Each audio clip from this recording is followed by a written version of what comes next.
Well, it's pretty cool. This is going down the energetic road, Kris, about how to manifest and how to understand how we bring things into our life as well as work towards what we want.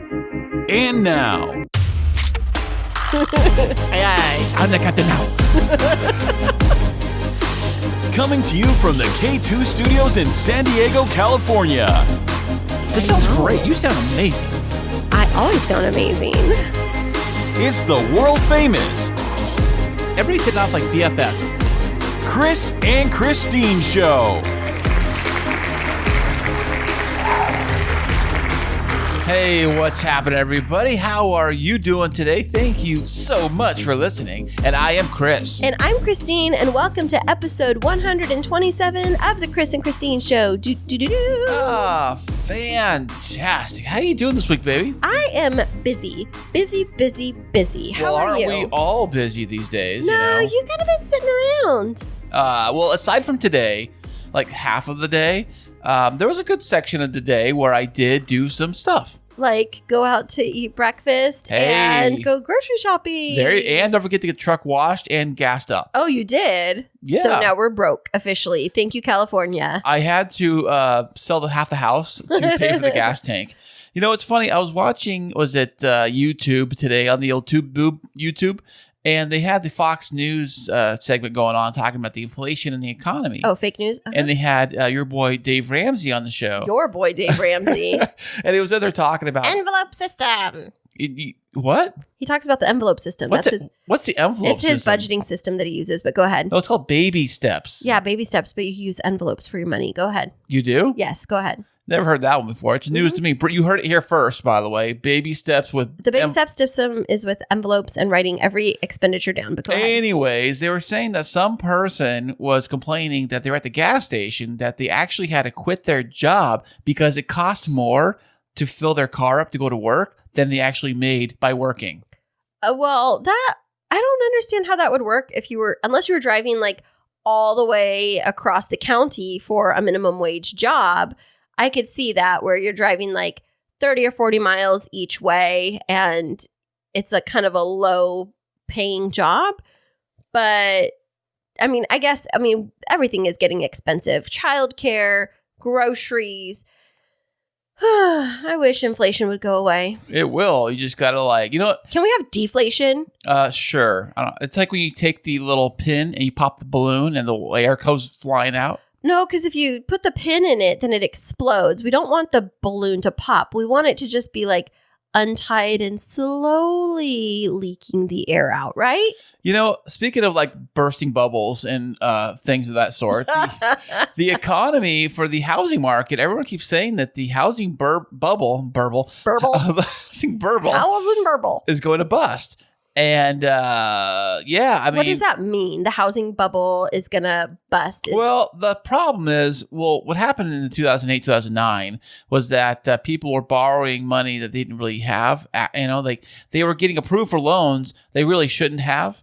And the banks were just giving money out like for nobody's, like it's a fun for all. Hey, you want a loan? You get a loan. You want a loan? You get a loan. How much money do you make? You work at 7-Eleven? Oh, you can just say you make $1 million a year. We'll just write it down the paperwork. Yeah, no problem. You can afford an $800,000 house. No problem. So that was a kind of a different scenario where lending practices were a little bit looser and were the interest rates low and then they had like They were balloons? not. Actually, they were not low back then. The interest rates, I remember back then, I think they were like, you got a good rate if you're like in the 5s. Okay.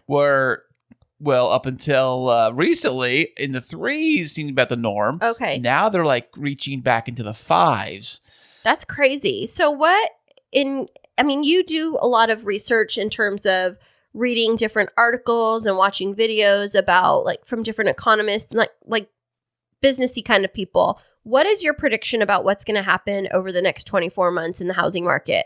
Well, I think... And you heard it here first, everybody. I know. Well, okay, there's two sides to the coin here. One is that you think like, well, nobody's going to want to buy houses if the interest rates are so high. Nobody's going to want to do that. But people need places to live. Exactly. People are going to need a place to live. That's a necessity. I mean, I know a fun, luxurious house can be like a fun thing, but you don't have to buy that. Like, you can drive a Mercedes-Benz, but you don't need to drive a Mercedes-Benz. You can drive like a Toyota or something. Right. So it's not like, so people might be buying houses a little more into their wheelhouse. And also too, I think about this is that when the interest rates go higher, it actually makes your buying power lower. Why is that? Oh, because the interest rate takes up more of your mortgage or of your money? Right. Think about your payment. Because when you go to like the mortgage, the people, and they say how much you want to afford each month, what's kind of your budget, right? You say, well, I want to afford, say, $2,000 a month is what I want to afford for a mortgage. Well, that's great. It puts you in, say, like a $400,000 house if the interest rates are like 3%. Okay. But if the interest rates are now 5%, now you're looking at maybe instead of $398,000? Right. Just $2,000 difference. No, you're looking at you're down to like $300,000. I'm saying you're $300,000? Like it makes that big of a difference? Listen, I don't got a calculator in front of me. Okay. I'm just saying like that's kind of what it does is that your payment becomes like you say you're only allowed $2,000 a month to make that one payment for your house, right? Mm-hmm. Now, if the interest rate's higher, your payment's going to be a lot higher, which means now you can't afford that $2,000 a month payment. Well, you can afford this whole payment. Same payment is being afforded, but less house. Right. And is that why when the interest rates go low that people will like refinance their house so they get a lower rate so that they pay less overall and they have more equity or what? Well, there's two reasons why people do that. I think one is that I refinanced twice on the other house to, in fact, lower my payment, my mortgage payment. You know, Everybody loves paying less, right? So that's one way to do it. Another way people do is they will do the refi, but they'll do the cash out refi. And when they do that, they're basically borrowing money against their loan. Their payment may be either the same, if not a little less than they were paying, but now they've got an extra $20,000 in cash dumped in their lap to, do additions or pay off credit cards or do whatever they want with, but you're still paying all that money. So it's not like it's free cash. Okay. Got it. I think I understand now. Normally I get this stuff pretty quickly, but I've been wondering because you've been talking about interest rates.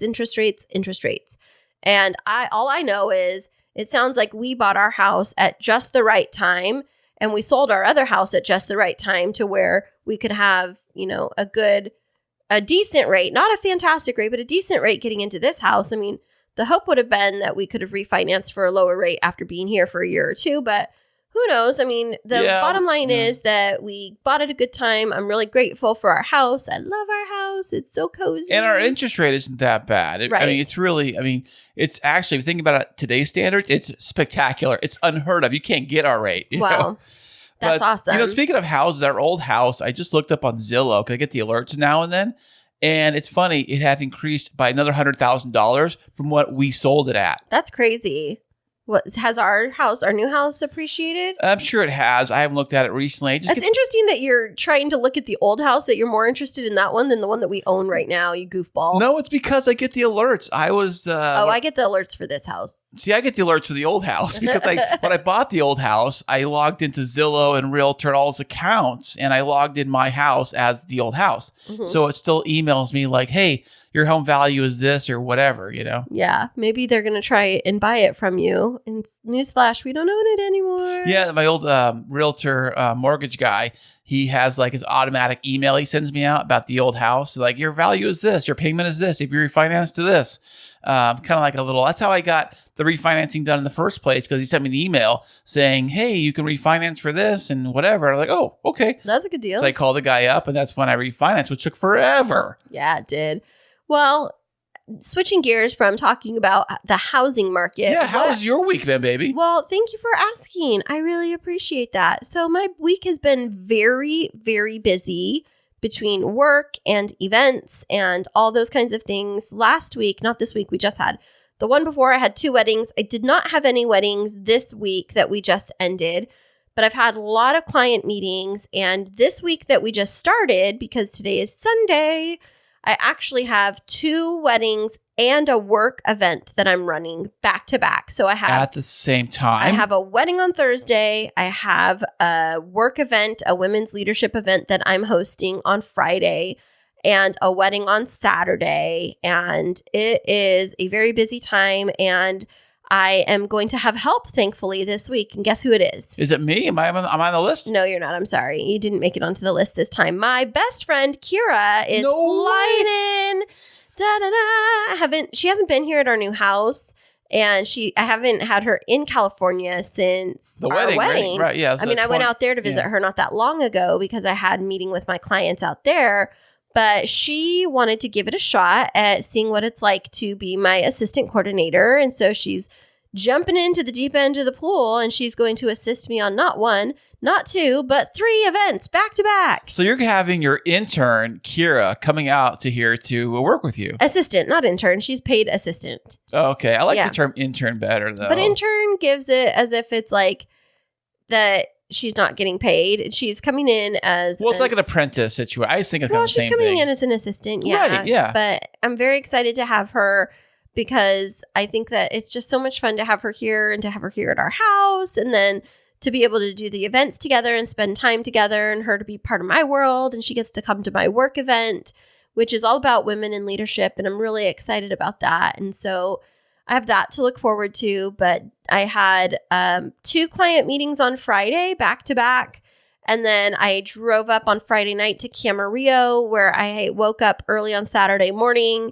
I had stayed at a hotel, and I had a client meeting at 10 a.m. on Saturday. And then I drove up from there. It was 45 minutes from my grandparents' house. So I went and spent that whole afternoon with them, drove home. It was like 130 miles home, and got home at like 10:45 last night.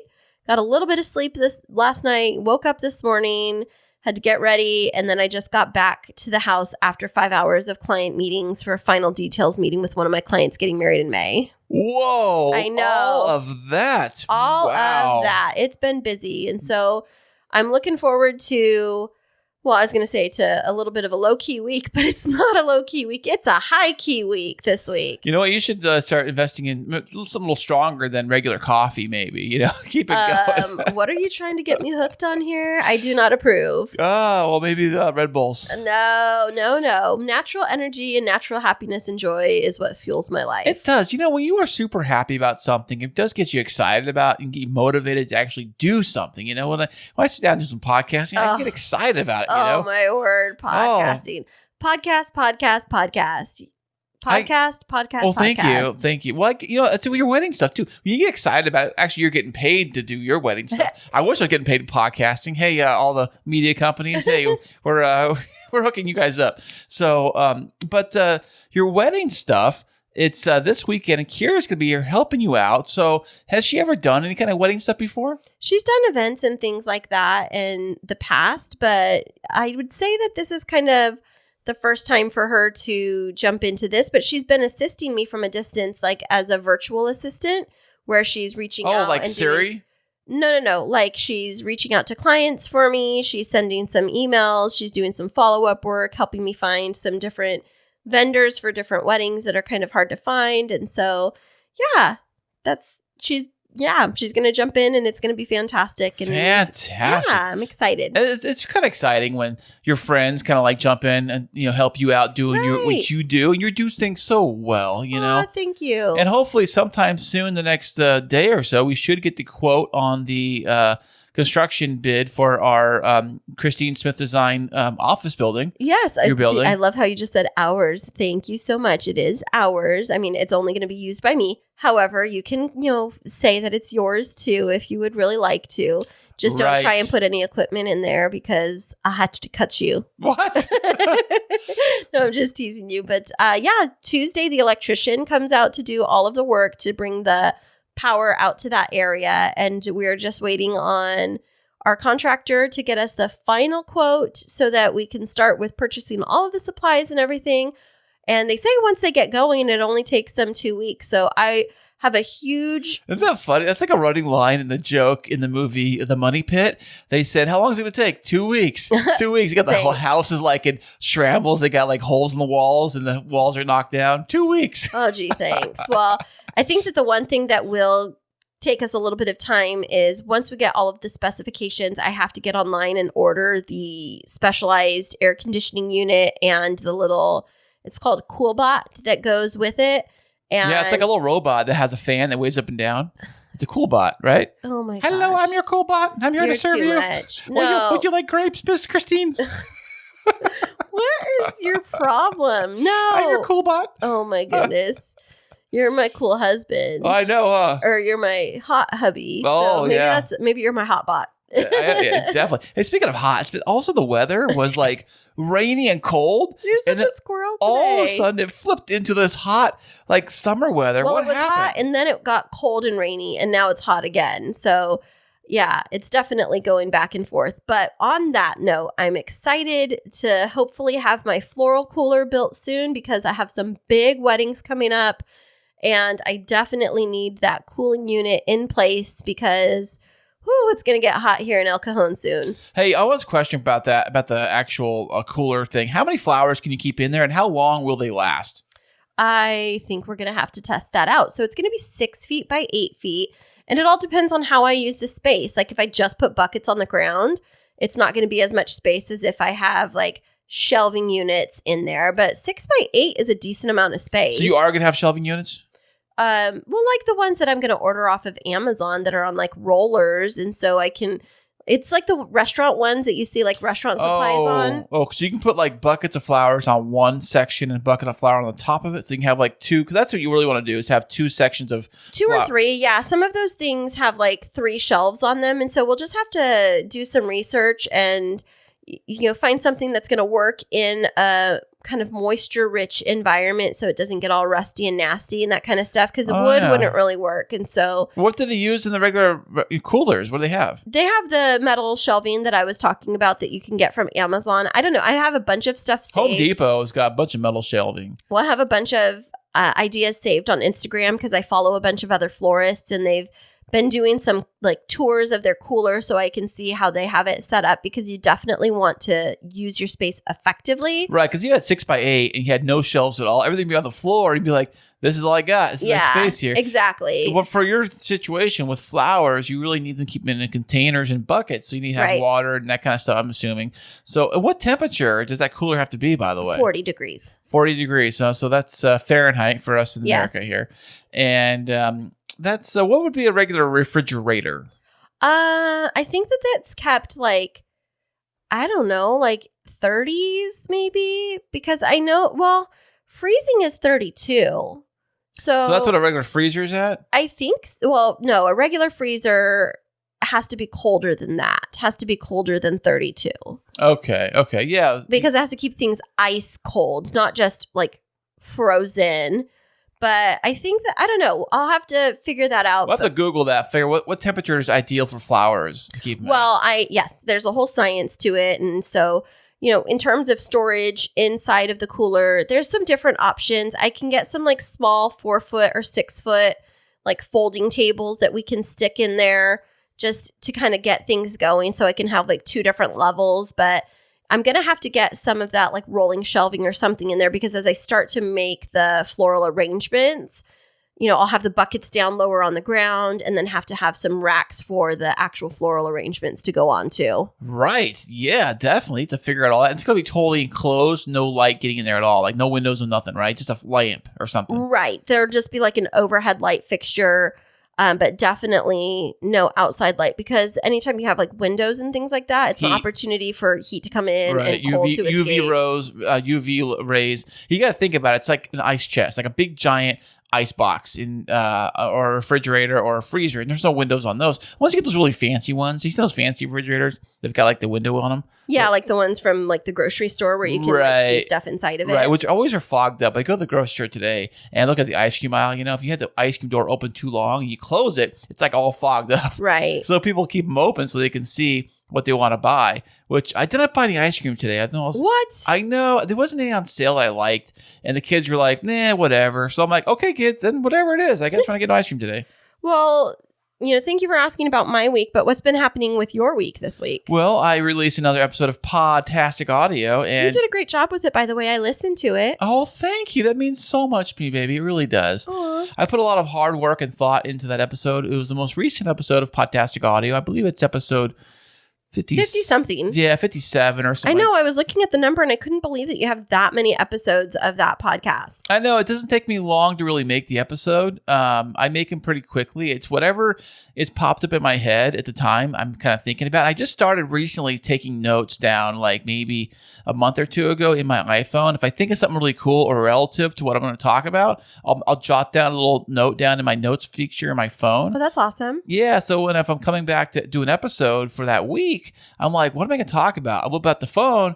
Oh, there's an idea. Boom. Mm-hmm. And then I'll just base an episode around that. And that's kind of what I do. Everything's pretty much freestyle, kind of like we do here. But I just have these notes to kind of think of things. So when I do want to do an episode, it's ready to go. Oh, well, that's really good. And so you got that episode out. Anything else interesting happened this week? I had to go back to work. Oh, gosh. I was on vacation last week. This week was the first week back to work. And they changed so much stuff at work. It's I hate going back to work, and it's always like, go back to work. But when you go back to work and they change everything on you, you're really confused, and you're really trying to figure stuff out. So they put a whole new computer system in at the loading terminal. Completely new system, completely new menu. They've got people there from out of town, like all week long, like walking everybody through the problems, trying to walk everybody through how to load on the new system. It's like an iPad-looking thing. Mm-hmm. And it sounds like so much fun. well, it is until you don't know what buttons do what, and then you're like, I was being sarcastic. it says follow the instructions. Well, I'm following the instructions, but I'm getting stuck in this little loop. It says, okay, you didn't do this right. Like in your computer, when it says enter password, and you enter your password in, and you're like, it says re-enter the password. It's not correct. You're like, yes, it is. And then you type it in again. And then if you're Kris and you type it in 10 more times and get locked out indefinitely from your computer, only then to later realize you were missing a few digits. Yeah. Right. You got to call Apple and they wipe it out for you. Or they'll say this thing like, please reset your password. And then you reset it to the old one. It says, the one that said it wasn't working. Cannot set it to the old password. You're like, that's the one that was supposed to work in the first place. Yeah. So it was a very frustrating week. We're still working at the bugs and the kinks and things like that. So, it actually takes longer for us to load because we have to do the process kind of twice. It's kind of confusing. Mm-hmm. Like you set everything up once and then you have to check it and then set up again and then load it. Oh, wow. That's irritating. But with the Kris and Kristine show, we had a big milestone this week, didn't we? Absolutely. The Kris and Kristine show took a little trip over to Sydney, Australia. We definitely did. And we have a fantastic guest that's on the show this week. It is our longest distance interview yet. He's going to be back with us right after this. Hey, thank you so much for being a loyal listener of the Kris and Kristine show. And as that you are a loyal listener, we have a very fun opportunity for you to get involved with the show. Ooh, tell me more. If you like to get exclusive content you can't get anywhere else and to receive free merchandise shipped to you every single month, ooh, I want that. Then head over to patreon.com/The Kris and Kristine show. That is patreon.com/The Kris and Kristine show. And welcome back, everybody. Today on the show, we have another fantastic VIP guest. He is a best-selling author, a creative visualization coach, and is passionate about emotional well-being. Welcome to the show, Barry Nicolaou. Wow. Thank you so much for that beautiful introduction, Kristine. Hey, Barry. The crowd is here for you, buddy. Thank you so much. Now, how was your flight over here on our personal jet? Can I just say, I love your jet. It is absolutely beautiful. Too much food, by the way. I think I could probably use with a bit less alcohol and food, but beautiful, beautiful flying. Well, it was quite a long flight, flying all the way from, where is it? Sydney, Australia? Sydney, Australia. Yes, it is a long way. It is a long way, but it's beautiful to be here. Fly that long? Do they feed you like all 3 meals on the plane? At the same time, yes. Wow. Well, we are so excited to have you on the show today. And you are coming to us from Australia, which is definitely our furthest away interview. And we're super excited for this. So we appreciate you being here. We are recording this on a Saturday afternoon, which means it's around what time for you? We've got 7 a.m. on Easter Sunday for me. Wow. You're like in the future. So what's the stock prices like? I'll send you a text there, Kris. Insider information. I'll never forget when I was traveling to Australia and I flew over the international date line and then lost like a full day. And on the way home, when I flew back from Sydney to Los Angeles, I arrived 2 hours before I departed from Australia. It was crazy. Yeah. It is insane. Yeah, it's just such a long ways away. I think that it's just over 7,000 miles between the two of us, but sounds crystal clear. So thanks to Clean Feed for that. Yeah, shout out. Yes, absolutely. No, it's beautiful. I can hear you so clear, just like you're in the same room with me. It is brilliant. That is the whole idea of the podcast. You make it sound the best, it is the best. Well, Absolutely. we are super excited to have you on the show today, Barry. And we'd love, before we chat a little bit about you as a professional, to learn a bit about you. So you live in Sydney, and I can hear in your voice that it sounds like you have a pretty strong Australian accent, which I'm sure we have accents too. Are you from Australia originally? Originally, mum and dad are from Cyprus, which is, I guess, part of the Greek heritage there in the Mediterranean. So parents are Greek. I was born in Australia. I won't tell you the year because that gives away my age. 1985? 78, actually. So I'm a little bit older, but it's exciting to be in Australia. It's a beautiful place to live. Much of our content and our inspiration does come from the US, and we've got a lot of beautiful content here in Australia as well that we're discovering and that is helping us grow as people and understand the scope of potential we have within us as a person and as a nation. So it's really exciting to see what the future holds, especially when you come from that perspective. Now, do you have a favorite place that you like to go to in Sydney, whether it's a restaurant or like a natural landscape area that you could recommend to our listeners? Actually, if you do come to Sydney, you might have heard of the Blue Mountains, which is a beautiful mountain range approximately, well, Sydney is a coastal city. So the Blue Mountains from the city itself is about an hour and a half drive. And what we love about Sydney is in an hour and a half, you could be in the majestic mountains and an hour later you could be on Bondi Beach. So you've got this beautiful, Sydney has got this beautifulness to it that it doesn't matter what you love. If you love the more forest, green, jungle inspired life rather than say a beach, you can move to the mountains. And then if you love the beach life and if you love the sand and the water and the beautiful cafes on the water, you can live near the city, near the beach. So it's a beautiful country, a beautiful city in that respect. So it's absolutely beautiful. So if you do come to Sydney, Australia, please look me up and we'll go for a lovely drive. And I've just become your unofficial tour guide. That would be fantastic. For all of our thousands of listeners, you're going to be very busy. The one thing I've always wanted to know about Australia is that I keep asking you, Kristine, because she's been there so many times. I said, hey, I know that the toilets flush the other direction than they do up here. That's like the coolest thing ever. I just heard about that. You know, the water flushes backwards to us than it is for them. Well, actually, we're probably backwards to you. Yeah. Yeah. But I heard about that, you know? Yeah, I'm not sure if it's clockwise or anti-clockwise that we flush, but I think it's got to do with the southern and northern hemispheres. Right. Anything below the southern hemisphere flushes the other direction. That's correct. crazy. I think anti-clock. It is crazy. It is absolutely. We've got a pool in our backyard, and we've got a skimmer box, obviously, which sucks the pool water in. It filters it, and you can tell from that, Kris, which way the water sucks. And it's interesting because I was doing that today. Cause it's really funny that you brought that up, and you can see. And I was actually going, it's going anti-clockwise, and I'm like, oh, duh, Barry, you live in Australia, of course it goes anti-clockwise. So it's a bit of a moment. Bit of a clarity moment. Now, Barry, we're going to have to demystify some Australian stereotypes with you because I know that, Kris sits over here and what were you going to say to him? G'day, mate. Do people actually say that? No, they don't. Okay. Well, listen, they might, but it's not in the Steve Irwin, Crocodile Dundee mannerisms. It's, okay, right. And we usually cut off the mate. It's just g'day. G'day. And it's more of a I'm interested in knowing how you are, but I'm not. But I am, but I'm not. So it's just like, g'day, how you doing, sort of thing. Like a howdy, who we say out here, howdy. Kind of like howdy, yeah. It's like conversational. I'm passing you by kind of tipping of the hat to say, I recognize you. G'day, how's things? But it's the mate part of it gets used on its own. It's like, and I find myself in emails, I find myself writing mate. And I don't know why I do that because a lot of my emails are to the US, and I think, but maybe they're taking that wrong.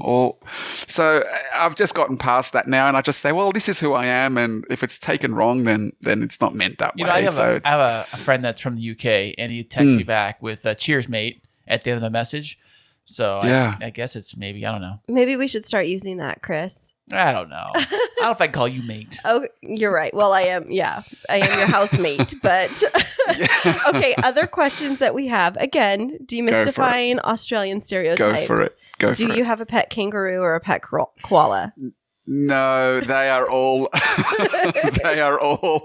not true. No, actually, there's a beautiful zoo in Sydney called Taronga Zoo in the heart of the city. And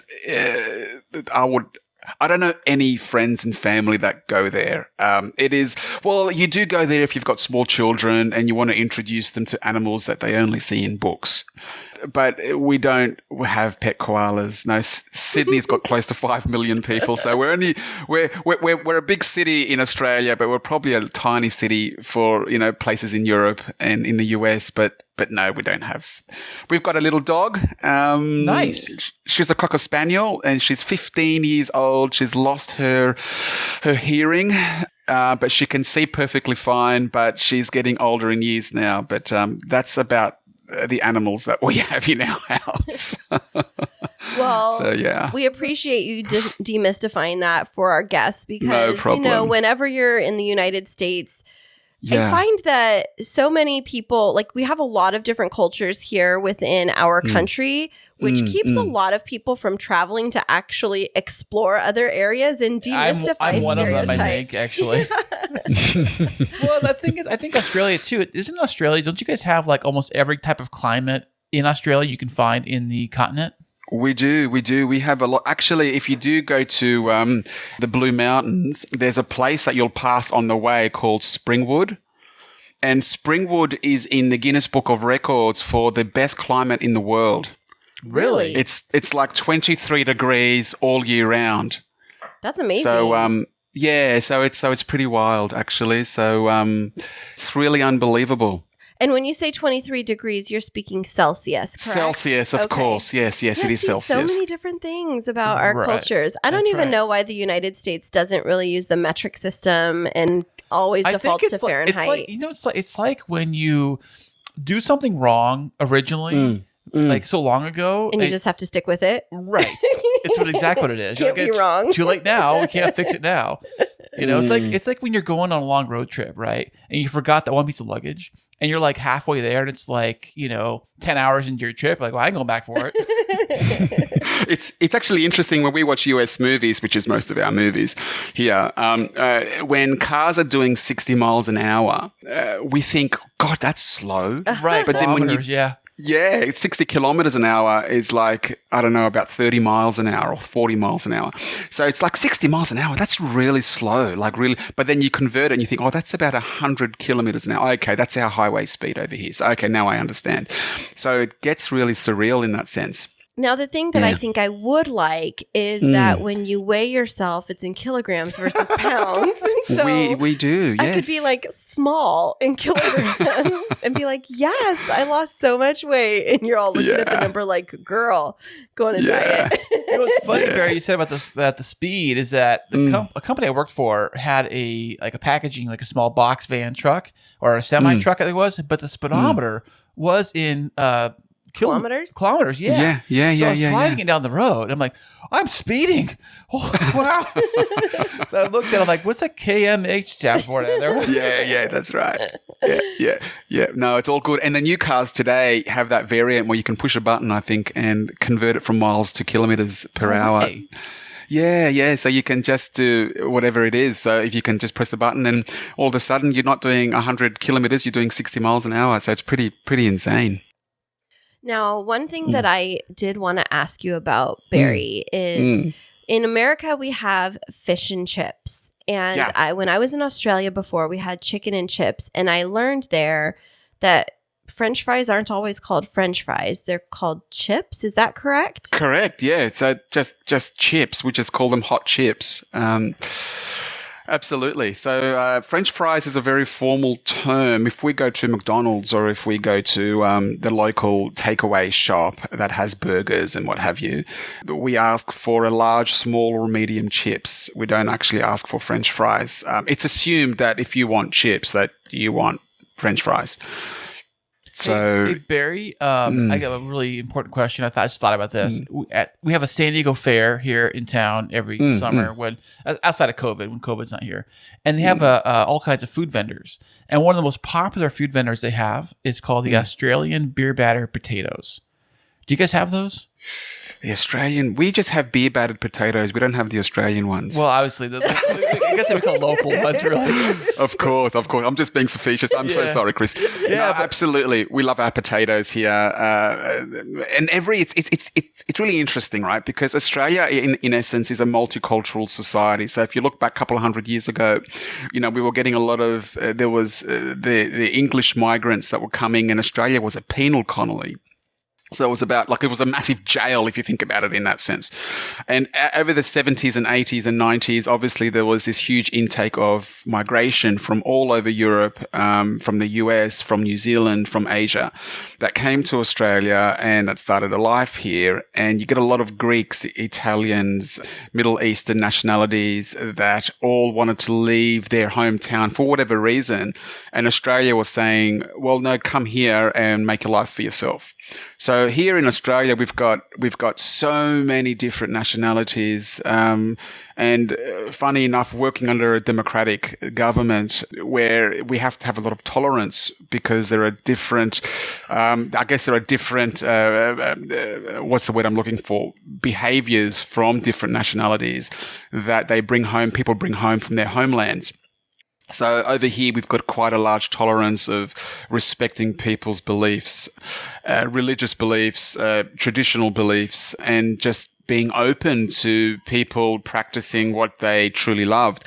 Obviously, that's done under democratic law in Australia as well. It's like when you're in Rome, you do as the Romans do. It's sort of thing. So you can't just do whatever you want, but there's a healthy respect for if you are Asian and that's what you practice, then that's what you practice. If you are Greek, and to give you an example, Greek Orthodox Easter is next week. It's not this week.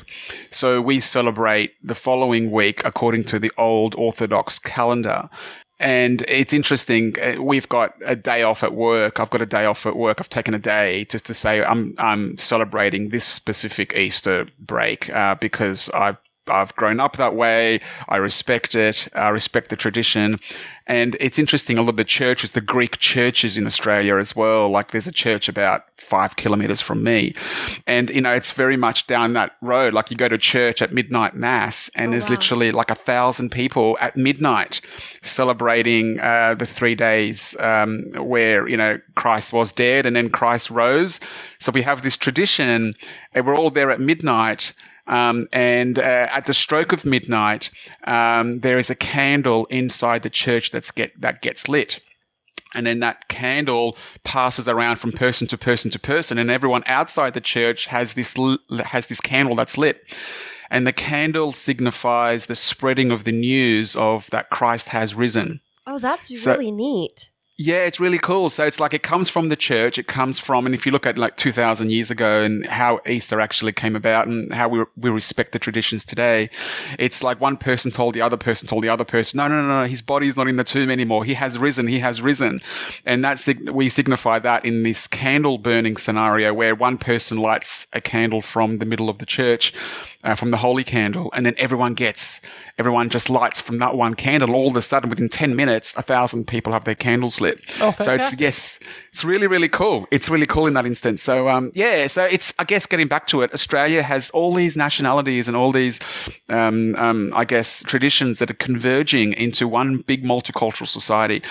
It's challenging at times because different beliefs go head to head with other different beliefs.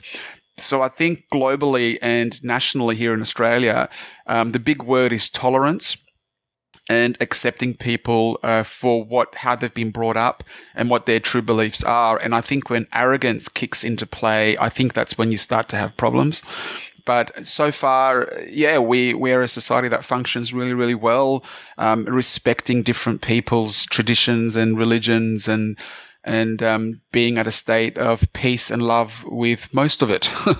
Well, I love hearing that. And in your voice, you just sound like such a genuine and positive person. And reading about your professional background, it makes me wonder a bit about your upbringing and your educational background that led you to your current career path. Yeah, absolutely. Well, how long do you have? This is a little bit of a long story, but I'll shorten it for us. What was the year? It was 2015, and I was in the shoe industry, like selling shoes. And I was driving to an appointment with a customer, right? And I got a phone call in the car, and my customer said to me, "Barry, I'm running a little bit late. Can you delay me an hour?" And I said, "No problem, I can do that." So what happened, and Kristine, this is going to sound wild, but every word of it is true. Okay. So I've gone past thinking, how does this sound and how does this care? Because every word of it is true. My car felt like it steered itself inside this beautifully appointed cemetery. And a cemetery, like a graveyard. Like a graveyard. Dead people are. Yes, where dead people are buried. Yes. And this is the most beautiful graveyard. Think of big, wide, open roads, canopies of trees, beautiful, beautiful decorated gravestones. It's basically a place, this is going to sound horrible, but it's a place you can almost have a picnic at. Like, it's so beautiful. Like, it's gorgeous. Mm-hmm. Well, that's how they usually are, aren't they? Like that? Yeah, there's some pretty spooky graveyards. This is not one of those. This is a place where you just go, oh my God, I could actually spend a lifetime here. Pardon the pun. And you basically, I got out of the car.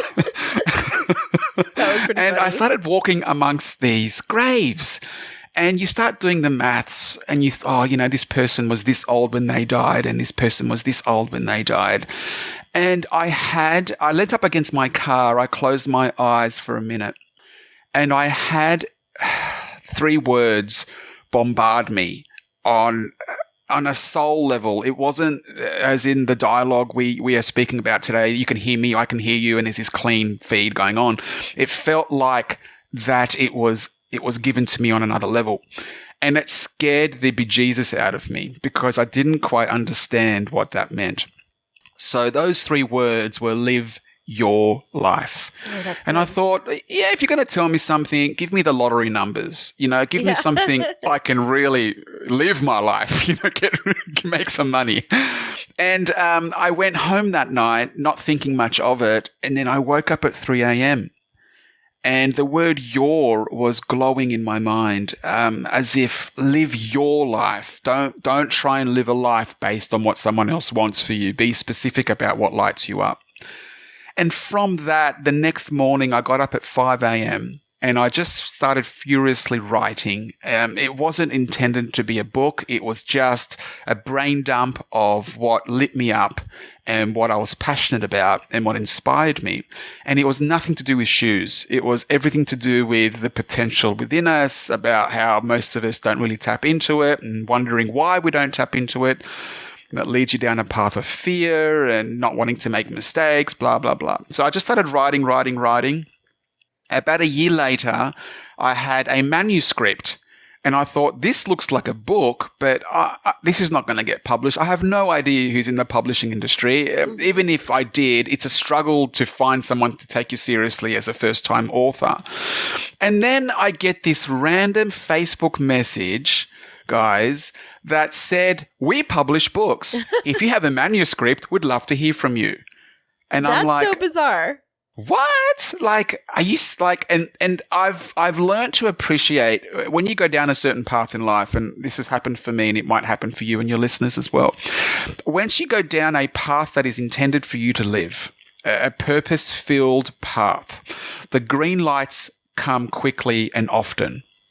But what I found in my life, if you're experiencing continual red lights, everything you try to do is a struggle. This person's giving you grief. Your job's really hurting who you are. You're arguing with your spouse at home. Your kids are giving you, if you're consistently going down red lights all the time, it's time for a change. It's time for you to shift that mindset.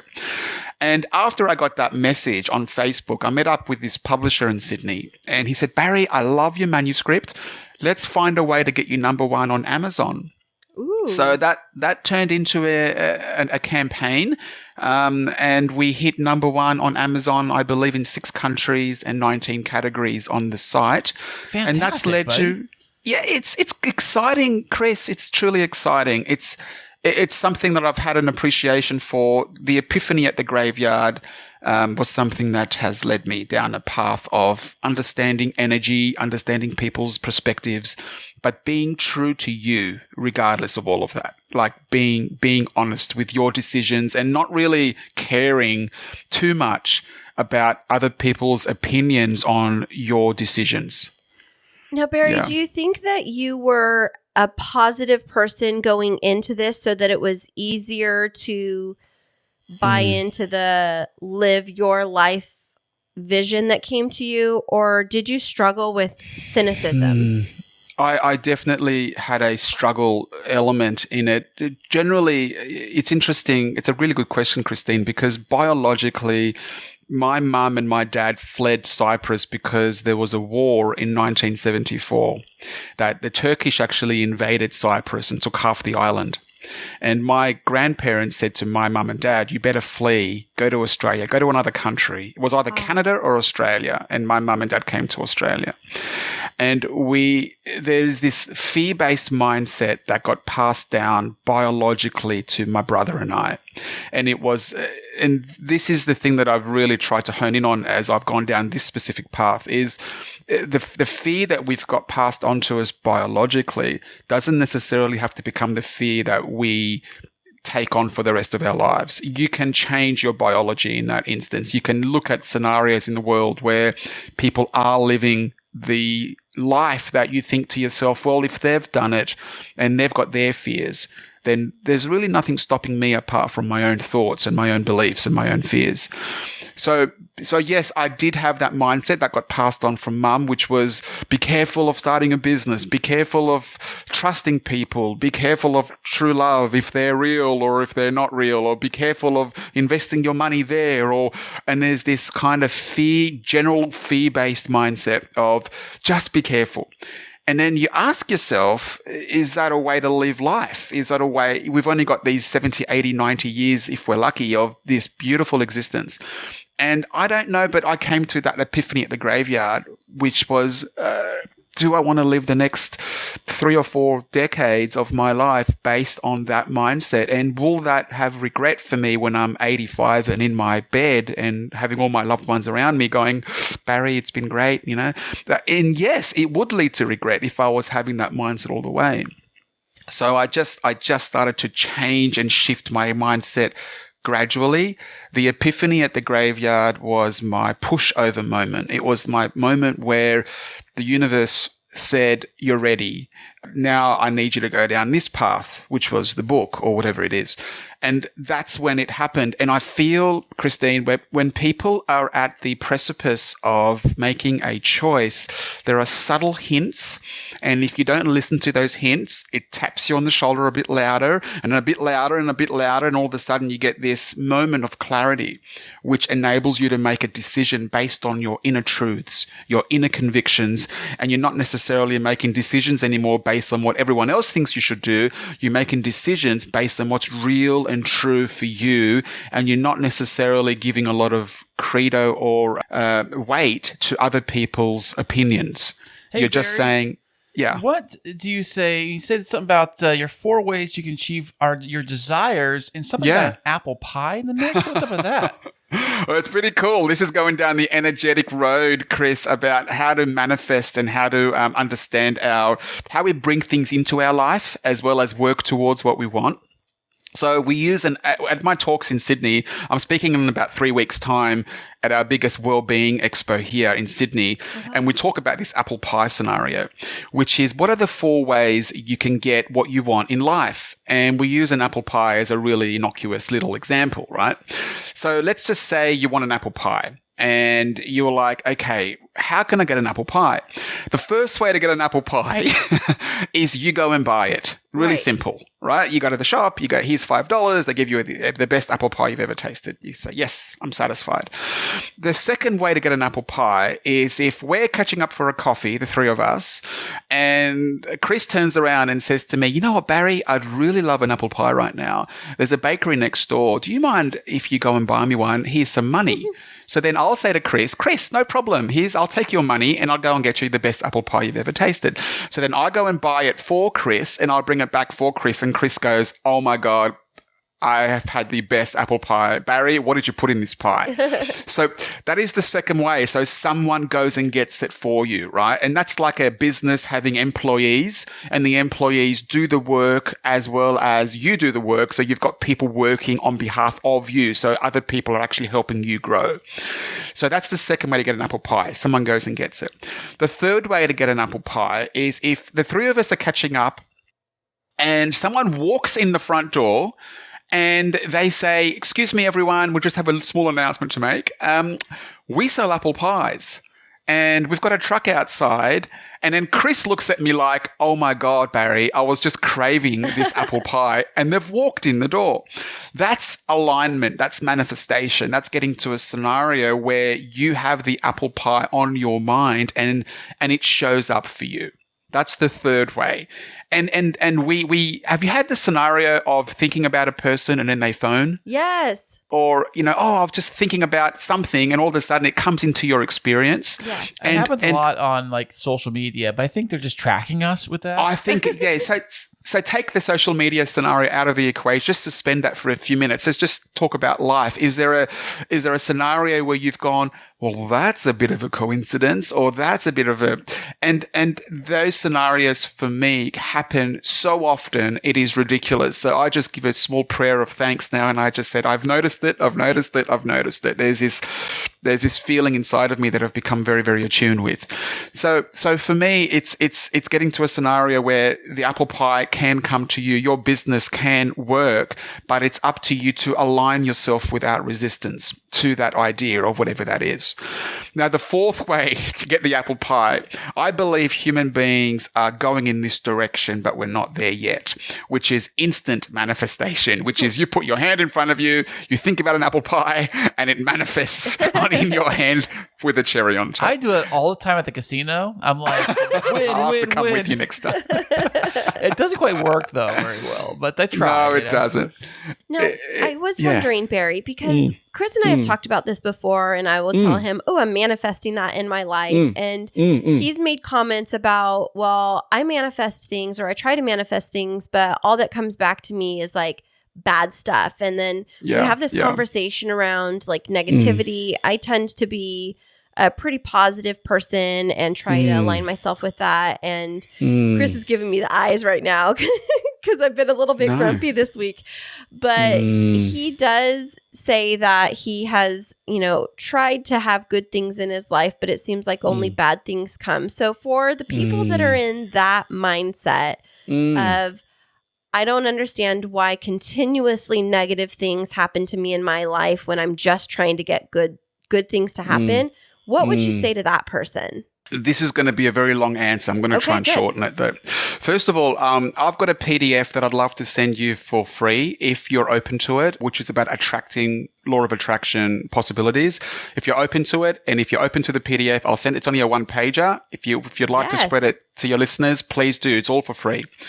So that's a 6-step process of how to make things happen. But to answer Kris's conundrum, the best way to think about this is when you try to do something and your effort is in the attempt, you're really putting out the signal of not having it. You're not actually putting up the signal of the particular thing that you want.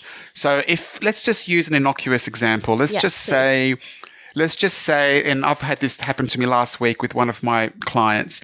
They've said, Barry, I've always been broke. I've always had no money. I want money. I don't want to feel broke. I don't want the feeling of having no security. I don't want that. I don't want going out with friends and thinking, should I buy that? Can I afford that? I don't want to go out and have dinner and look at the menu and then look at the prices and go, can I afford this dish? I don't want that. I don't want the feeling.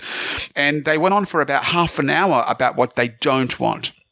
And the very important thing to figure out here, and just to be the observer and just think about what's going on, is that the more and more and more that we talk about what we don't want, the less time we're talking about what we actually do want. That's, I think, inherent to our species biologically. It's like we always talk about things that we do not want to happen. I don't want illness. I don't want to be broke. I don't want divorce. I don't want this. And the universe doesn't hear no. It doesn't hear I don't. It doesn't hear I don't want that to happen. It doesn't hear that. It just takes the essence of what you're explaining and gives more of that back to you. So for a person that says, I don't want to be broke, where's the actual expression is on broke. I don't want cancer. I don't want, my friend's got cancer. I don't want cancer. The actual expression is on cancer. It is not on I don't want. So we have to get really, really specific about what we do want. So how do you reword broke and how do you reword, for example, illness, right? So you get to a stage where you go, right, I want abundance in all forms. I want abundance financially, I want abundance with health, and I want abundance with love. And I reckon that those moments, when they happen for me, they're going to feel really good. Let's lose ourselves in how that's going to feel like. Oh, if I have abundance in finances, that means I'll be driving that. And that means I'll be living there. And that means I'll be able to help that charity. And that means I'll be able to buy that, which means I'll be able to help that person out. Wow, that sounds fantastic. I'm getting goosebumps right now thinking about how I'm going to actually feel when I get financial abundance flowing in my life. And it's the same with sickness. You know, you don't necessarily emphasize on the illness, but you emphasize on the health. So you start to go, so when I'm healthy again, this is going to feel really cool. That means I'll be able to climb that mountain, which means I'll be able to eat that food, which I'll be able to be there for my mum, and I'll be able to be there. And you start going down a very different path. I love that example that you're sharing, and I don't mean to interrupt, but I think please go for it. What's hit up in my head is, Kris, if I think about our most frequent conversations, the thing that you have mentioned to me that you feel that you are most scarce in your life in is time.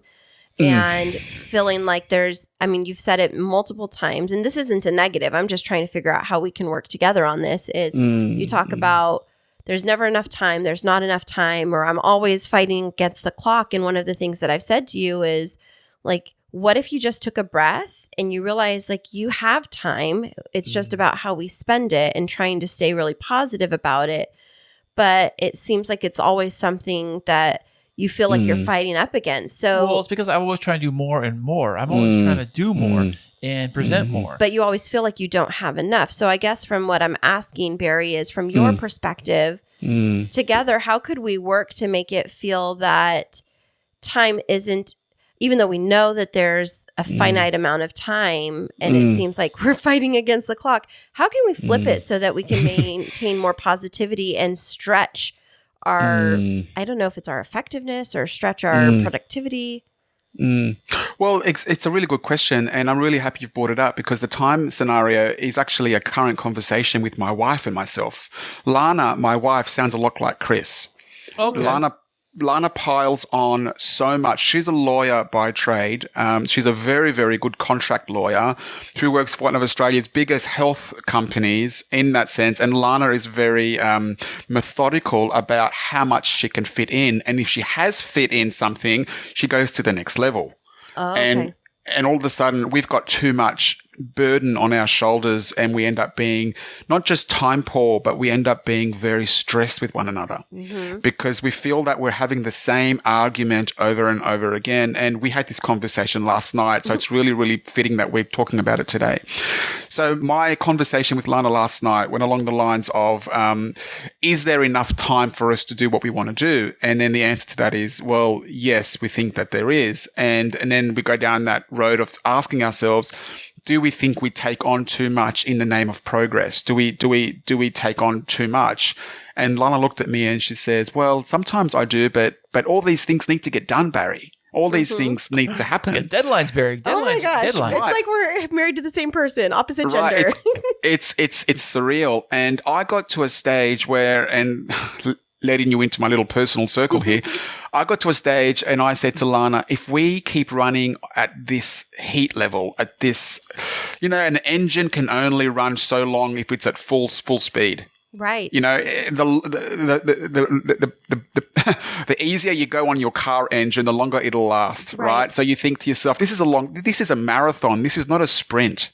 So we have to consider that if we want longevity in health, longevity in finances, and longevity in relationship, we have to just go down a gear and realize that there is enough time. But if we're trying to fill every microsecond with something that's productive and progressive, we're going to miss life. And life's going to feel like one big chore. It's going to feel like one big routine. And then that's when people tend to say, life's gone really quick. Right. Oh, the last 10 years have flown, Barry. They've just gone so fast. It's because you filled every minute in the name of productivity. And I get it. Like, we're married 17 years this year. I know how Lana thinks. I get it. There are things that need to be done. But if we don't take some time to just do nothing and just be with each other's conversation, I'll tell you what tends to happen with us. We lose the connection between us. We lose the love that drew us closer. We lose that because we're doing so much. And I know you can argue and say, well, we're doing it because we do love each other, and we're doing it because we want our lives to kind of continue on and to continue upwards and forwards. And that's all great. That's all true. But I don't think life was meant to be lived at this sort of speed. That's a really good point, because sometimes we forget, like, we miscommunicate with what progress really is. Like Kris and I talk about, we used to say at the end of our podcast, keep moving forward, but this forward movement can sometimes become so anxiety producing, because it's like we have to do more and better. And so one of the things that I was wondering about as you were talking is if we're telling our brain to, like, help us slow down and be more in the moment, and that what we're doing is enough progress, what if our brain doesn't buy it and it goes back into this, like, hamster wheel of, we call it, like, the American piece of life, the more is better, or, bigger and better always, where I've battled that sometimes when I'm trying to like focus on manifesting positivity and staying positive is my brain's like imposter syndrome, or you don't deserve that good thing. So how do you handle it if your subconscious just doesn't get on board with you? Yeah, absolutely. And this happens to me all the time. I'm so happy you've raised it, Kristine. It happens, when, let's just have a quick scenario. Let's just say you're catching up with friends for dinner. And let's say that you're in a situation where your friends are rallying around you because you've just gone through a very hard situation, whatever that is. You've lost your job, or you've gone through a separation, or whatever. And let's say everyone rallies around you and they all say to you, you can get back on your feet. We're here for you. We're supporting you. Yes, anything you need, finances, emotional health, whatever, we're here for you. We're here for you. We're here for you. Yes, that business you've always wanted to try. This is the time to try it. Start that podcast show, do this and do that, or whatever it is. And everyone's like, yeah. And you're like, you're feeling the energy, and you're like, yeah, this feels great. And then you leave that dinner scenario and you're driving home in the car. And you get home, you put your key in the door of your place, you brush your teeth, you go to bed, you look at the ceiling, and a part of your subconscious mind doesn't believe that you can do it. You were excited at dinner, the juices were flowing, the energy was really high, everyone was excited for you, your support network is there, it felt great, but then something inside you just doesn't buy it. It doesn't buy that you can do this thing that everyone believes you can do. the subconscious mind will buy that belief. It won't buy the belief at dinner. It'll buy the belief of you can't do it, because that's how you truly feel. Now, when you're in front of other people, you have a mask on, we're at dinner, we're entertaining, you're drinking, there's this bravado, there's this kind of like, yeah, I'll be okay, you know, I'll get over this hardship and whatever. But deep inside, we're really questioning whether we will. So that's the true conversation. That's the real conversation. And you can't really fool the universe. You can't say, well, if I think this way, then I'll get it. It's not that. You will always receive 100% of the time your deepest beliefs about anything. Yeah. Barry, how does social media play into all of that? When you see all of these people wishing these great, grand things on social media, or they don't understand. Flashy, you know.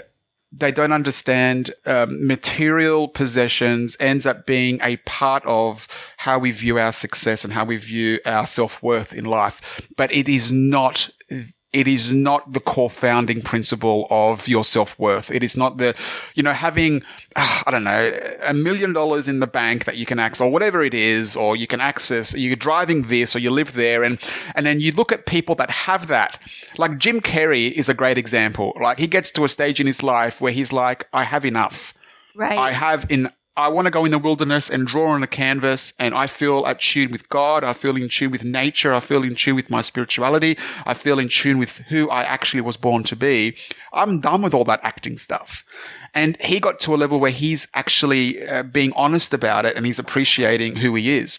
And I think that's the key. You've got to get to a place in your life where social media, or you recognize that it actually numbs you to your creative potential inside. It numbs you to, let's take your attention off your life, Barry, and let's put it on what Instagram's doing and the 1,000 people you've got on Instagram. Or let's look at what Facebook's doing, or let's look at what LinkedIn is doing, or let's look at what TikTok is doing. And what all those things do, and I truly believe this, is it takes you away from the core reasoning and working on your own life, on what you want, what you're true to, who you believe you are inside of yourself when no one else is in the room. Like that true belief of who you think you are, and working on that person, not necessarily taking your attention away to what this person's doing or what that person's doing. And we all kind of hear the stories, guys. Like half of it's not even real. Like the scenarios of people always being on holiday and having expensive cars, right, and having a lot of the times behind that is not glamorous. It's a hard work to make that image look so polished, and it is not credit card debts. Yes, they're living on credit. Absolutely. You don't see that. That's not mentioned in the Instagram post. It's not mentioned that there's a $17,000 credit card debt. So for me, and the work that I'm doing in Australia, it really hones down on who are you really inside, and what are your true beliefs? And my work's gone from working with individuals to working with corporations. So this is going to sound really, really wild, but my latest client is the Australian Maritime Museum. And they are a corporation. My clients before that were law firms, literally law firms who want to understand what manifesting actually means and the mental health behind all of our decisions. So it ends up being there's this deeper level. And the best way to describe this deeper level is, let's say you're on the beach and you're looking at the water of the beach. You understand that there's an undercurrent, there's a subcurrent that is influencing the water on top. Do we buy that? We do buy that, right? Yeah. Right. So so the undercurrent are your beliefs. You can't necessarily see people's beliefs once you're looking at the surface. You only know once you dive in the water, you dive into the person, and you realize that they've got other things happening that you might not be aware of. And those other things are influencing the surface that most people see.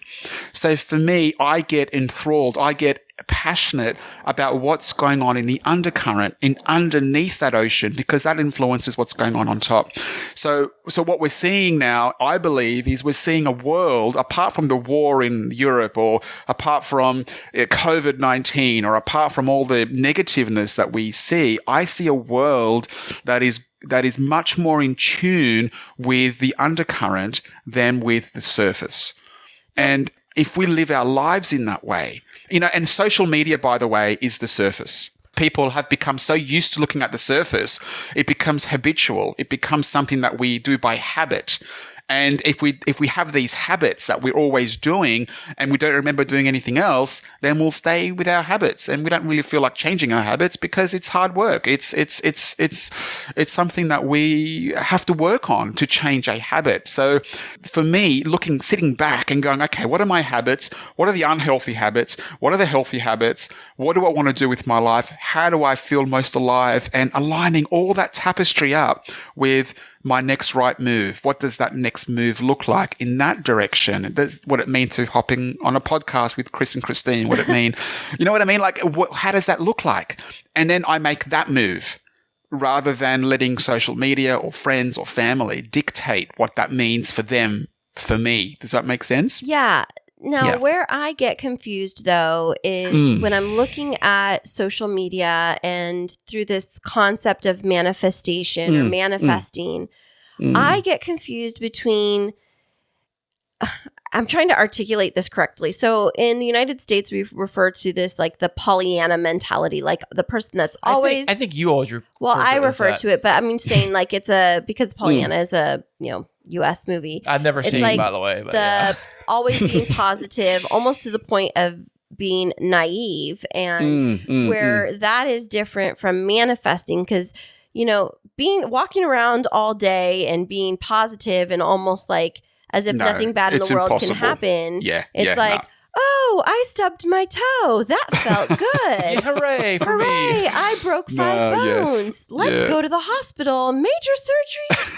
Oh, boy. Oh, boy. Is such rubbish, isn't it? But how is that different from manifesting? Because it seems like it's like if you go too far, it's just like when people can become addicted to drugs or other things. I've heard of this like toxic positivity where you really can't acknowledge that there's really bad things, and it gets to the point of kind of discounting the struggles that other people are going through. And I've seen it on like televangelists on TV where it's like if you're going through a hard time, it's because, you haven't been trusting God, and call in right now and pledge $10,000 to show that you're just $10,000 to show that you're putting on that. Yeah, putting your trust elsewhere. And so I think that, like, can you talk through that whole dynamic? Because I think it's really weird.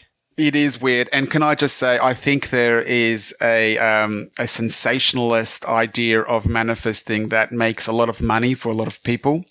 And I don't believe that that's the core founding principle of what like attract like actually means. So to give you a quick example of how it works and how I believe the holistic version of manifesting works.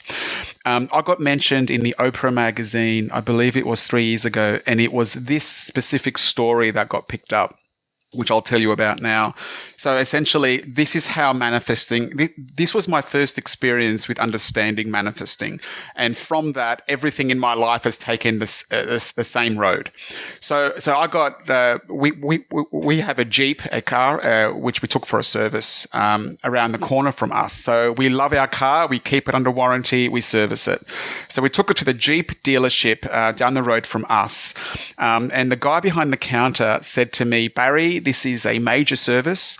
It's going to cost you $800. We do, really big service. We do this, we do that. We change the tires, we change your air filter, the fuel, blah, blah, blah. It sounded like the car was going to go through a surgical operation. It was like it was going to hospital. That's the way he described it. Justifying the $800, no doubt. So anyway, I said, you know what? We take our car for service. We want it to be under warranty. Here it is. Call me when the car's finished. So I hop on the courtesy bus, which goes into town. And as I go into town with my phone and my keys, I pass this homeless man who's sitting on the floor. Now, this guy has been there for years. I've seen him there. He sits in the same spot. And this time he had a dog. And the dog had no teeth. So you can just imagine what the dog's been eating, right? With this homeless man. And I had $35 cash in my pocket. I had a 20, a 10, and a 5. And I said, you know what? Whatever I pull out, I'm going to give this guy. So what do you think I pulled out? I pulled 20. out the 5? Of course, the $20 note. So I go down on my knees and I said, listen, this is for you. I don't really care what you do with it. I want to give. I want to be in a position where I want to help you. And I don't know what, $20 for me is not a lot of money. For him, it was probably a very hot meal and something that would make his day. So as he smiled at me, he gave me this beautiful beaming smile. Again, he had missing teeth as well. So you could just imagine like the scenario that he's living. And I get up to walk away. And the best way to describe what happened next was a gust of wind felt like it was concentrated in my pocket. And the 5 and the 10 flew out of my pocket, circled above our heads, and landed at his feet. Oh, wow. And I thought, that's awkward. That was my lunch money. So then I thought, Barry, $35. What does it mean for you? What does it mean for him? So I gave him the $35. Look at you. What a guy. I know. I just thought this is your time to give, like it's your time. So anyway, I got up and walked away. The smile on his face was like Christmas. And I look up at the trees above me. The maple leaves were starting to fall. It was about 12 to 13 degrees Celsius. So it was quite a crisp, beautiful day. I had my coat on. I felt blessed. I felt loved. I felt understood. I felt a connection to Source, to God, that I had never felt before. I had never even felt this connection in a church. I just felt that I got in tune with the nature of God, which is giving. God, I really feel that to this day. If you want to know about God, you can know about God. But if you want to know about the nature of God, I'm interested in his nature. And his nature is to give. And his hands are open. Right. And that's how I felt. I felt like I was in his, and it was only $35. I mean, it wasn't thousands of dollars. It was $35. So then, Barry, if Kris was going to finish this story, what he would say is, and then you got a call from the car dealership and they told you that it was going to cost $2,400 instead of $800. So that's the way that Kris was thinking. It. Well, I'll tell you how it finished, Kris. And this is an example of how reality will match your thoughts. And if you have sarcastic thoughts about anything, it will match it with it. It doesn't understand sarcasm. So if you don't feel really genuinely that something can happen for you, life will give you that example. Like it won't happen for you. If you've got the next person that says, well, I believe I can have this, then all of a sudden scenarios, situations, people match that belief. And then you end up receiving that. So back to the quick story. I go in the shopping center. I buy myself a coffee with a few coins I had in my pocket. I get a call from the dealership saying my car was ready. Hopped on the bus, spoke to the bus driver. His name was Gus. And we had a great conversation about how like attracts like. He then tells me a scenario of what happens to his wife in a similar scenario with a homeless man. I'm like, that's weird. So we go back to the dealership. Go to the same counter, Kris. The same guy behind the counter slides my keys over the counter with a piece of paper detailing the service of $800. I open up the paper. I go through the list of what he had done. He gives me an invoice for the bill, and the bill was for $398. So they got you mixed up with somebody else. Is that what happened? Well, that was my conversation. So I said, no. I said, you've got a mistake happening here. You must have me confused with somebody else. Kris, I did exactly that. So he's like, oh, okay, I'll go and check. So he brings up the paper. He brings up my car. He said, Barry, this is really, really strange. I remember quoting you $800. The computer is charging you $398. That's all I'm going to charge you today. And that's when the penny dropped for me. I got out of my left brain and I got into my right brain, and I started to think of maybe there's more going on here than I completely can see and understand.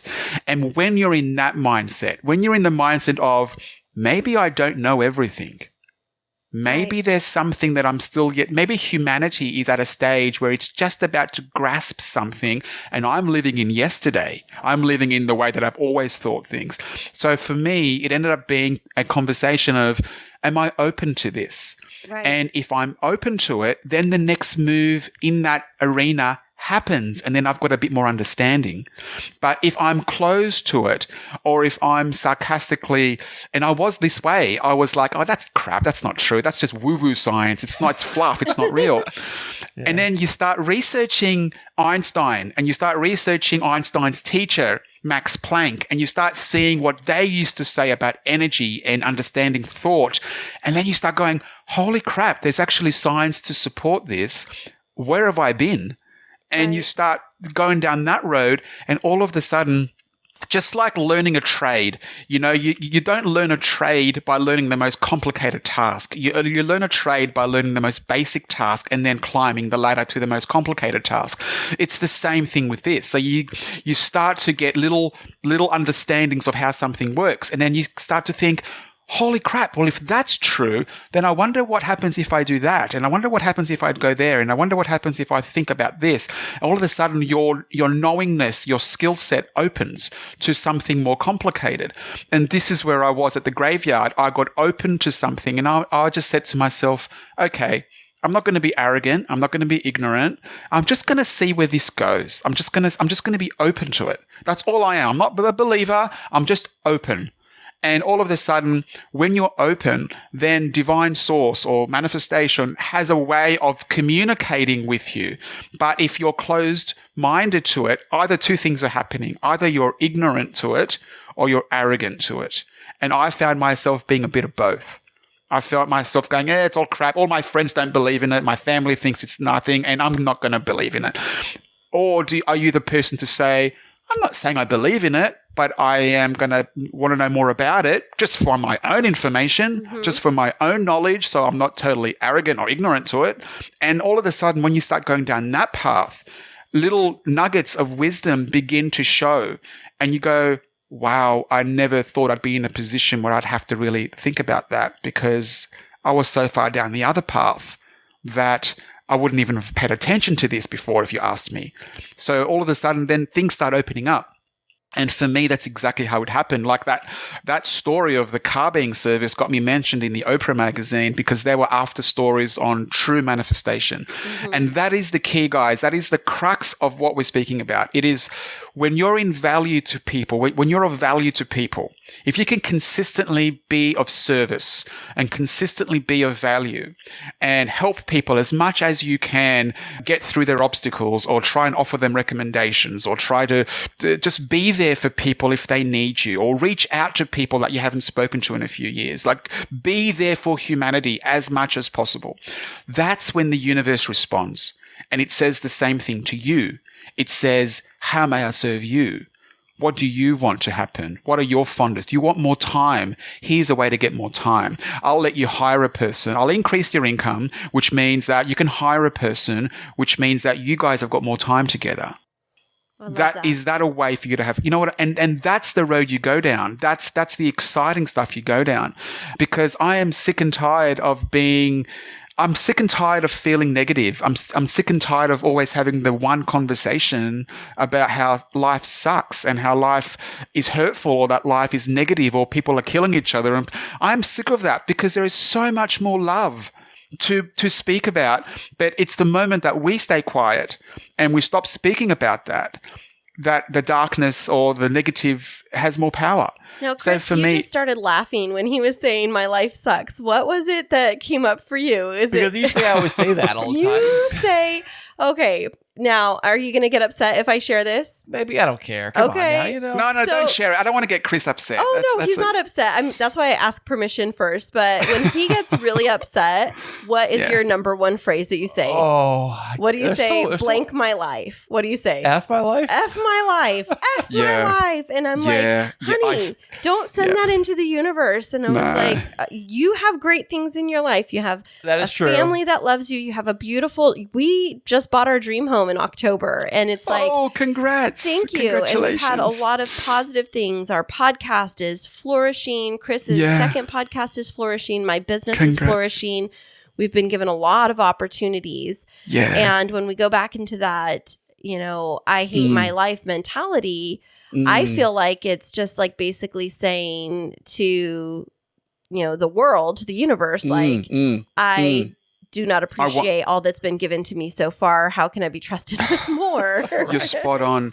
And Kristine, sorry if I can interject. Sorry to cut you off. I get into those moments as well. I am not sitting here preaching from the top of a mountain saying I'm a guru or anything. I'm not, because I get into moments of life sucks. But what I've conditioned myself to do after I've had my little tantrum inside myself is I go to 3 default gratitude kind of thoughts. And it's really interesting because I've done a lot of research on fear and gratitude. And you can't feel fear and gratitude simultaneously. Try it. Say that again. I think we need to hear that one more time. Yeah. You cannot feel the emotions of fear and gratitude at the same time. So it's like happy and scared at the same time. You can't happen. No, as in feel full on in fear. Like if you're in a situation where, let's just use your example. Let's just say I have no time. I've got so much to do, Kristine. You don't get it. Like if things need to be done properly. I got so much stuff to do. Yeah, I've got so much stuff. Right. That is actually, if you think about where you're coming from, you're actually coming from fear of not having enough time.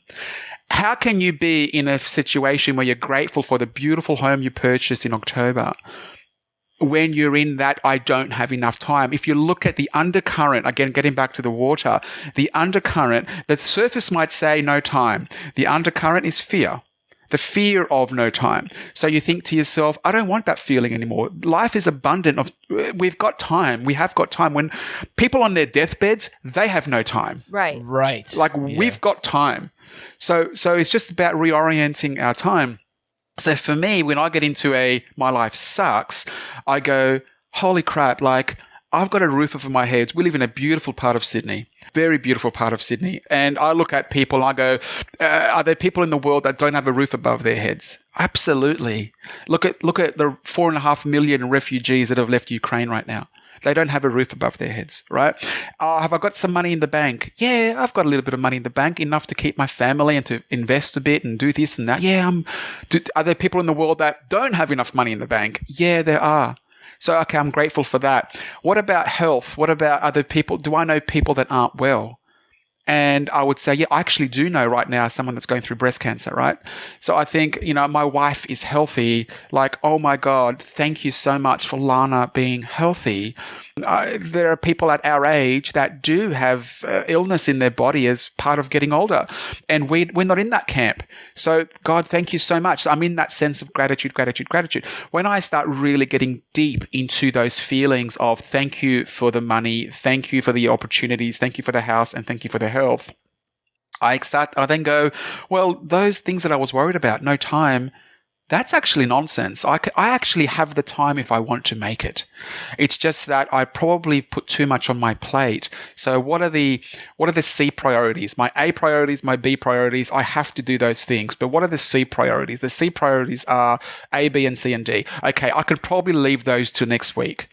And as long as the A priorities get done and the B priorities get done, then the C priorities can wait. And that's how I've lived my life. Lana, my wife, is just grasping that notion now. She would like A, B, C, D, E, F, G to be done today. Yeah.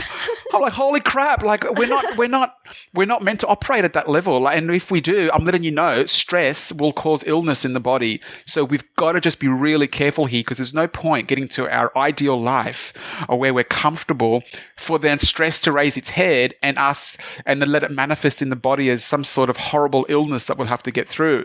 So for me, bringing myself back to gratitude and joy for what I've already got, that is heaps compared to other people in the world. I almost dissolve a lot of the fear that goes around having not enough time. So that's how I operate with it. I often go to gratitude as like a flip mechanism for me. I go, okay, Baz, this is what you do now. Let's think about the things that you're truly, truly grateful for.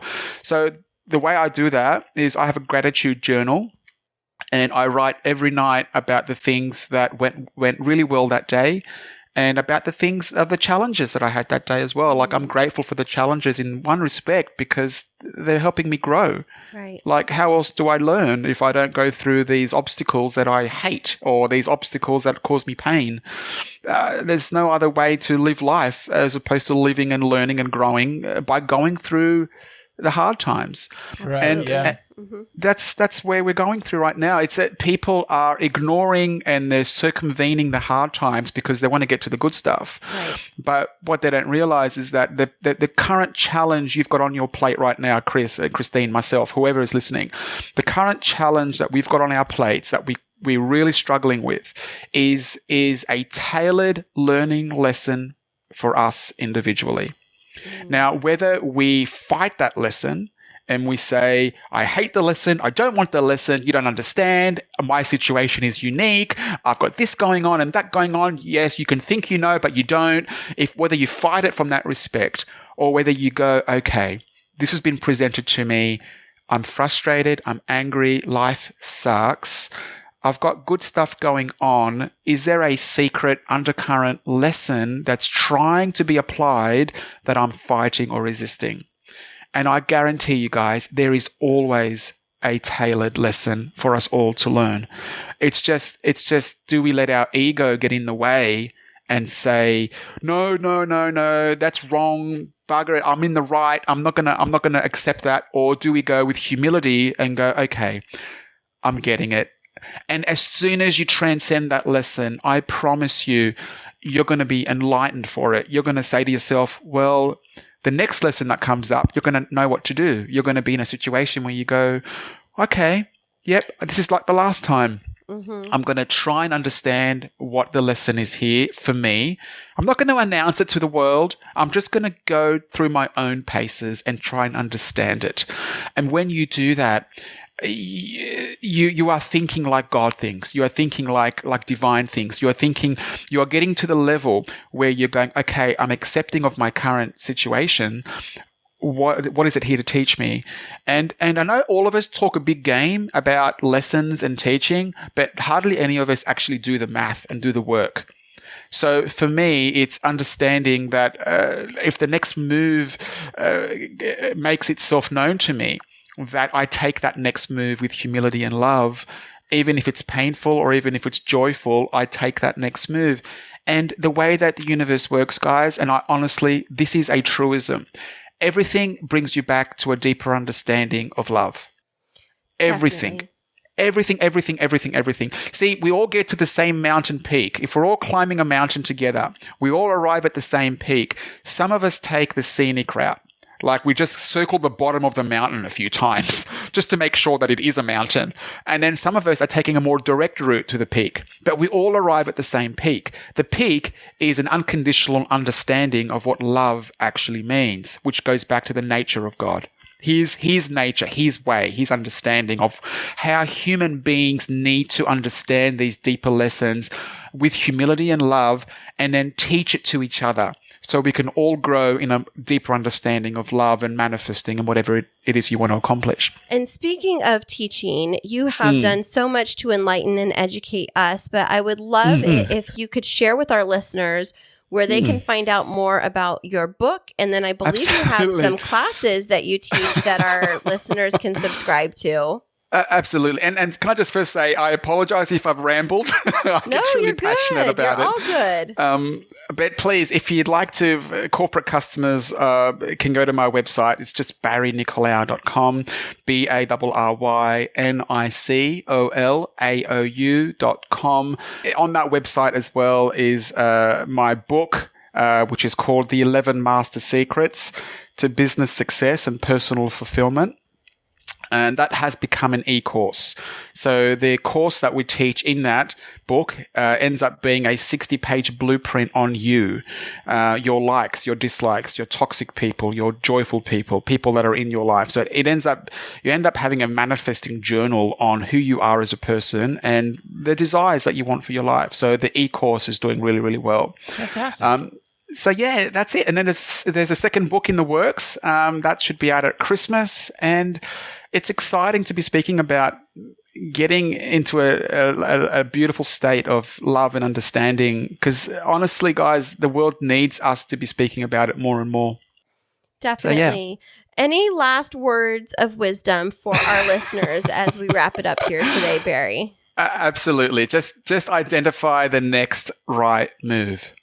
Don't try and look at the big ball of manifesting and the big ball of what the world's going through. Just identify what you want and just say to yourself, if that is what I want, what would the next right move look like in that direction? Would it be to talk to Kris? Would it be to hop on a podcast? Would it be to call your accountant? Would it be to read a book? What would that move look like? And then once you identify that move, do it.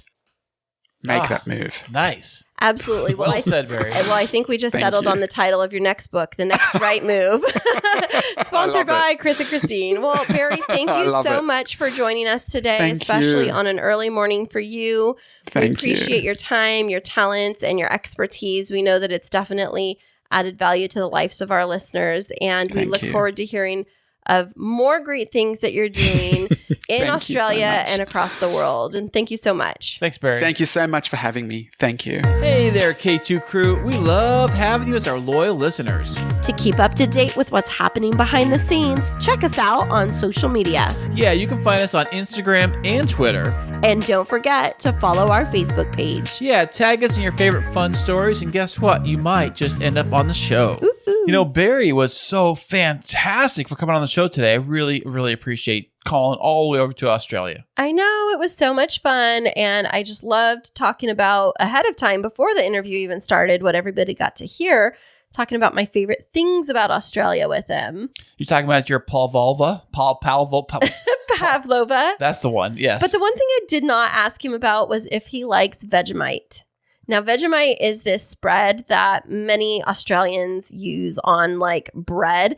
I had it one time. I put way too much on a piece of bread and it was very salty. I've heard it's an acquired taste, but Barry, once you listen to this, we need to find out, are you a Vegemite lover or a Vegemite not lover?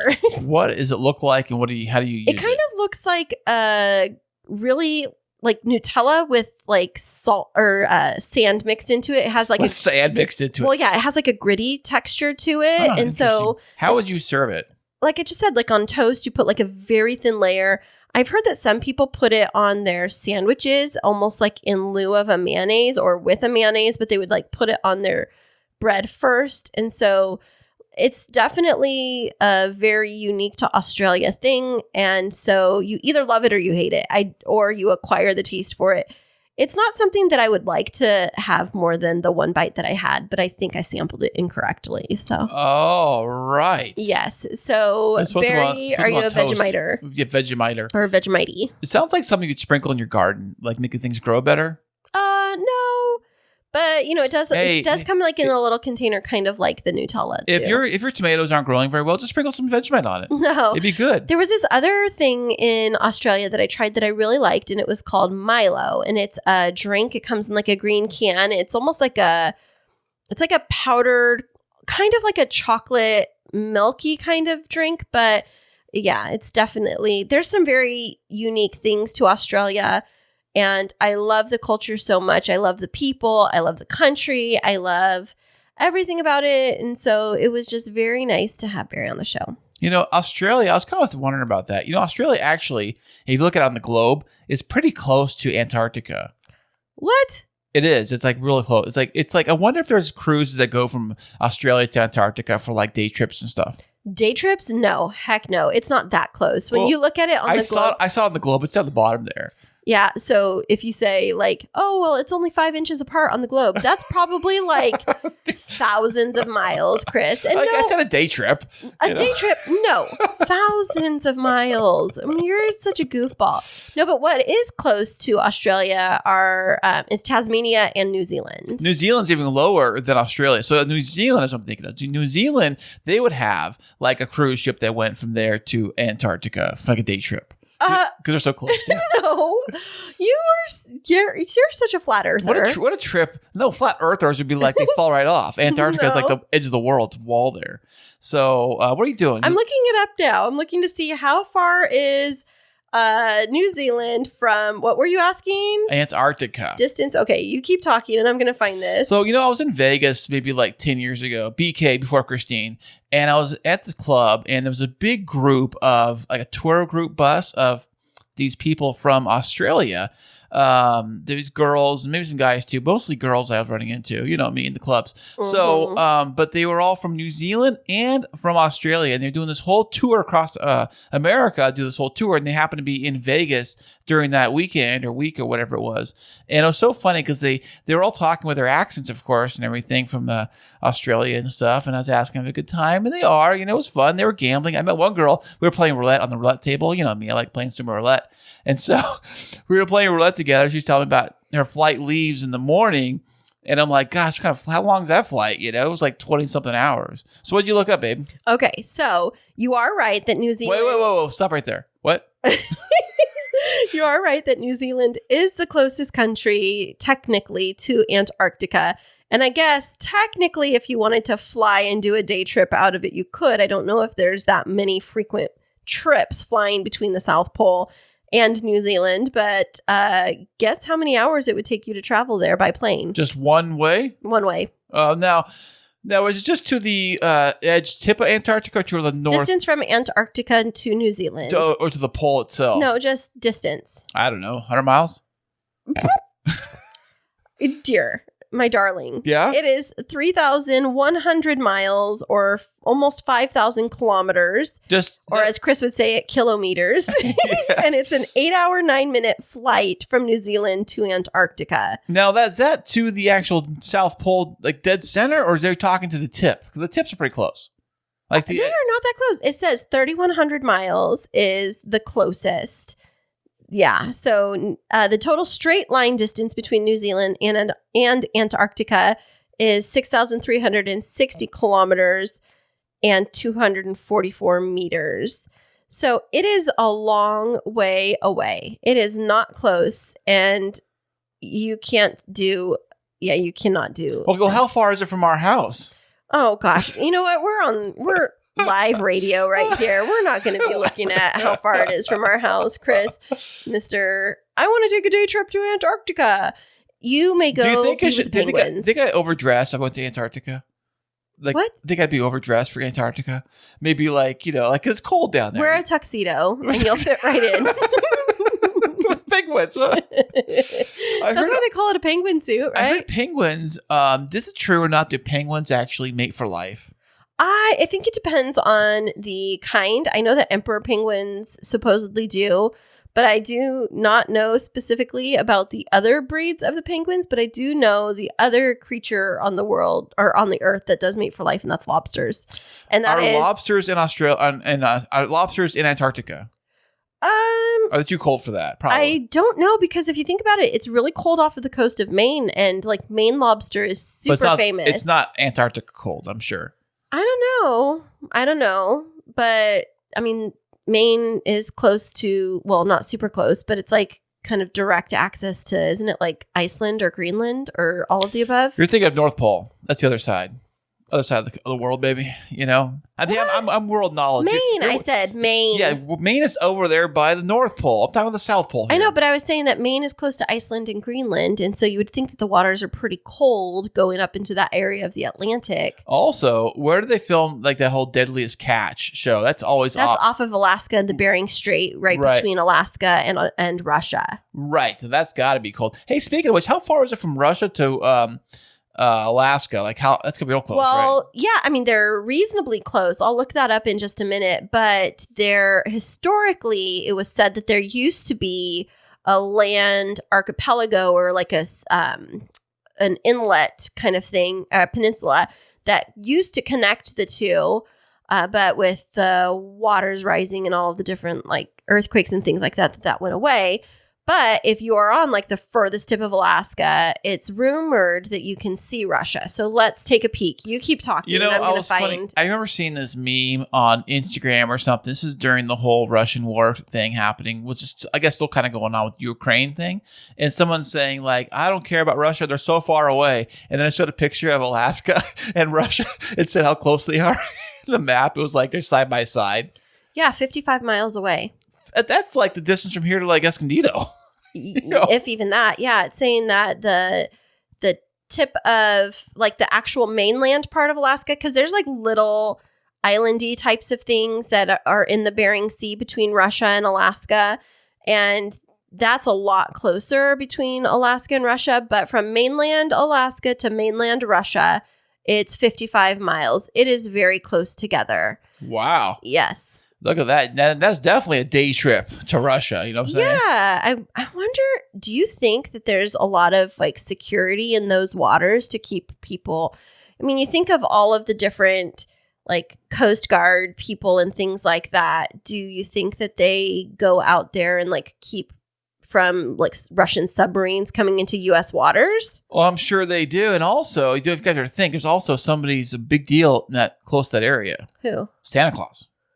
North no, Pole. Santa Claus is north of that. Santa Claus isn't in Russia. Maybe 50 miles. 50 miles? To the north is the North Pole. Okay, so I have to tell you something. When I was little, I used to think that like the North Pole was like in the sky. And so it was like, I would think that, oh, well, like after Santa Claus is done delivering all of his presents, he goes back into the sky, because in my mind, He flies. it was like, right? yeah, because he flies. I was thinking like, oh, Santa Claus goes to almost like another planet, forgetting that it's just like north of here. Right. Right. Like North County, but Yeah, but further a away. little bit further north. But, you know, we have gone on lots of different tangents. I'm so glad that we can have a little geography lesson here. And we had a fantastic episode. I loved this interview so much. And high five to us, air high five, for Boom. having our furthest interview guest ever, and for it sounding fantastic, courtesy of Me. Clean Feed. Oh, that.